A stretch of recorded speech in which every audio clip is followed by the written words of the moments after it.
Now we will discuss the chemical properties of nonmetals. So first chemical property of nonmetal, it is electronic configuration.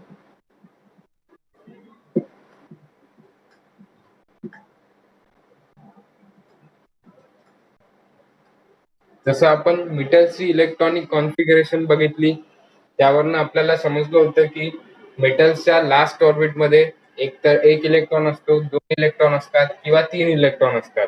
म्हणजे मेटलची नेहमी valency किती असणार? एक असणार, दोन असणार किंवा तीन असणार. So now if we observe the electronic configuration of non-metals, what do we come to know? We will take some examples of non-metals, such as take example of carbon. What will be the electronic configuration of carbon? It is 2, 4. Yes, it is 2, 4. म्हणजे last orbit मध्ये किती electrons आहेत? 4 electrons आहेत. म्हणजे याची valency किती असणार? 4 असणार. ठीक आहे. दुसरा कुठला तरी नॉन मेटल घ्या. If we take example of chlorine, what is the atomic number of chlorine? It is 17, right? Atomic number of chlorine is 17. So its electronic configuration will be 2,8. 10 electrons दोन शेल मध्ये जाणार. आता उरलेले 7 electrons हे next shell मध्ये येणार. आता बघा लास्ट ऑर्बिट मध्ये 7 इलेक्ट्रॉन्स आहेत, means there are 7 valence electrons. आता इथे 7 इलेक्ट्रॉन्स आहेत, तर या क्लोरीनची व्हॅलेन्सी किती असणार? ती किती असणार? इट विल बी 1. ठीक आहे. व्हॅलेन्सी एक का बरं असणार? कारण याला ऑक्टेट कम्प्लीट करायला लास्ट ऑर्बिट मध्ये 8 इलेक्ट्रॉन्स आणायला किती इलेक्ट्रॉन एक्सेप्ट करावं लागेल? किती इलेक्ट्रॉन कुणाकडनं तरी रिसिव्ह करावं लागेल? एक इलेक्ट्रॉन रिसिव्ह करावं लागेल. म्हणून या क्लोरीनची व्हॅलेन्सी किती असणार? 1 असणार. ठीक आहे. आणखी एखादा नॉन मेटल घ्या. सांगा एखादा नॉन मेटल. सपोज ऑक्सिजन घेतोय आपण. कोण घेणार आपण? ऑक्सिजन. ऑक्सिजनचा ॲटॉमिक नंबर 8 असणार. म्हणजे याची इलेक्ट्रॉनिक कॉन्फिगरेशन काय? Electronic configuration will be 2,6. Right. Electronic configuration is 2,6. म्हणजे लास्ट ऑर्बिट मध्ये किती इलेक्ट्रॉन्स आहेत? There are 6 electrons in the outermost orbit. So याची व्हॅलेन्सी किती असणार? What will be the valency of oxygen? It will be 2. कारण याला 6 electrons आहेत. ऑक्टेट कम्प्लीट करायला फक्त 2 इलेक्ट्रॉन्स गेन करायचे आहेत. म्हणजे याची व्हॅलेन्सी किती असणार? 2 असणार. देन आणखी आता राहिला कोण? एक नायट्रोजनला कन्सिडर करू आपण. If we consider of nitrogen, तर नायट्रोजनचा ॲटॉमिक नंबर हा 7 असणार. बरोबर. तर त्याची इलेक्ट्रॉनिक कॉन्फिगरेशन काय होणार? 2,5. लास्ट ऑर्बिट मध्ये 5 इलेक्ट्रॉन्स आहेत. म्हणजे याची व्हॅलेन्सी किती असणार? याला ऑक्टेट कम्प्लीट करायला किती इलेक्ट्रॉन्स पाहिजे? 3 इलेक्ट्रॉन्स पाहिजे. त्याची व्हॅलेन्सी किती असणार? 3 असणार. आता बघा सगळे जे नॉन मेटल्स आहेत त्यांच्या आउटर मोस्ट ऑर्बिट मध्ये किती इलेक्ट्रॉन्स असणार? एक तर 4 इलेक्ट्रॉन्स असणार, 5 असणार, 6 असणार किंवा 7 असणार. बरोबर. ठीक आहे. म्हणजेच यांची व्हॅलेन्सी किती असणार? ती 1 असेल, 2 असेल, 3 असेल किंवा 4 असेल. बट इथे आपण व्हॅलेन्सीचा इतका काही रिलेशन मेन्शन नाही करणार. We will see the electrons present in the outermost orbit. So while discussing the electronic configuration of nonmetals, we come to know that all the nonmetals have 4 electrons, 5 electrons, 6 electrons or 7 electrons in the outermost orbit. So this is the first chemical property of the nonmetal. Then see the next chemical property of nonmetals, that is formation of ions. Formation of ions. As we had seen, the formation of ions in case of metal. So, which types of ions are formed by the metals? Metals used to form cations. Now, we will see what kinds of ions are formed by the non-metals. As we had taken oxygen, we had taken the example of oxygen. Its atomic number is 8. Atomic number of oxygen is 8, means it will have 8 protons and 8 electrons, right? If we observe the electronic configuration of oxygen, it is 2,6.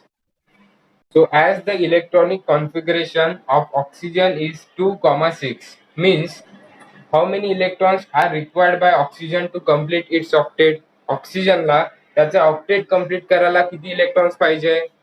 Yes, 2 electrons. हा, तर याला octet complete करायला किती electrons पाहिजे? 2 electrons पाहिजे. 2 electrons gain केल्यानंतर हा काय करणार? त्याचा ऑक्टेट कम्प्लीट करणार. तर ऑक्सिजन कुठल्या तरी एलिमेंट पासून 2 इलेक्ट्रॉन्स रिसीव्ह करणार. ठीक आहे. आता याने 2 इलेक्ट्रॉन्स रिसीव्ह केले, बरोबर ना? म्हणजे याच्याकडे बघा 800 किती इलेक्ट्रॉन्स होणार? 800 आता 10 इलेक्ट्रॉन्स होणार, बरोबर ना? 8 इलेक्ट्रॉन्स मध्ये 2 इलेक्ट्रॉन्स ऍड होणार, तर त्याच्याकडे टोटल 8 इलेक्ट्रॉन्स होणार. प्रोटॉन्स तर 8च राहते. Protons are positively charge ions, म्हणजे याच्याकडे 8 प्रोटॉन्स आहेत. Electrons are negatively charge particles, म्हणजे याच्याकडे 10 निगेटिव्ह चार्जेस आहेत.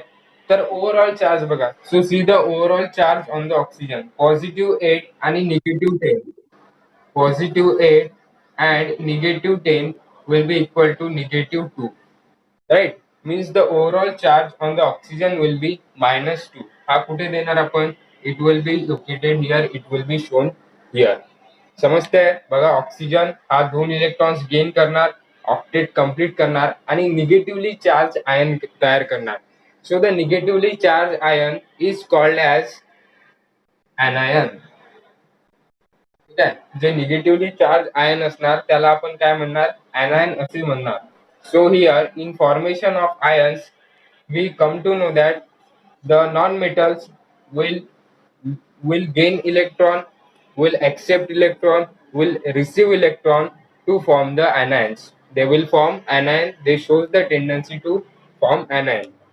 ठीक है, समझते हैं formation of ions.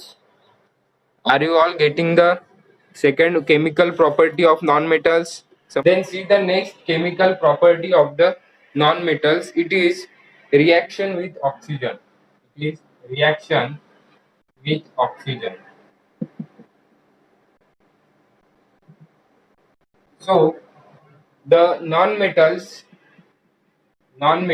react with oxygen to form non-metal oxides. To form non-metal oxides.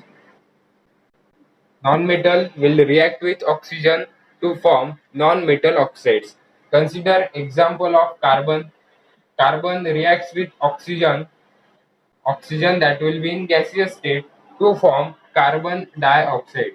काय फॉर्म करणार तो? Carbon dioxide. It is a non-metal oxide, right? So what happens when non-metals react with oxygen? They form non-metal oxide. Another example you can consider, for example, nitrogen. It reacts with oxygen to form nitrogen dioxide. काय form करणार तो? Nitrogen dioxide form करणार. त्याच प्रकारे if we react sulfur with oxygen, it will form sulfur dioxide. Okay. The next chemical property, that is reaction of non-metal oxides with dilute acid. Reaction with dilute acids. But non-metals do not react with dilute acids. Non-metals हे dilute acid सोबत react होत नाही. So non-metals do not show any considerable observable reaction with dilute acid. Means we have to keep these three properties in mind. That is, first, electronic configuration of non-metals. In last orbit we will see there will be 4 electrons, 5 electrons, 6 electrons or 7 electrons. In formation of ions we come to know that non-metals form which type of ions? They form anions, negatively charged ions, and non-metals react with oxygen to form non-metal oxides. तर अशा प्रकारे काय असणार? Non मेटल्सच्या chemical properties असणार.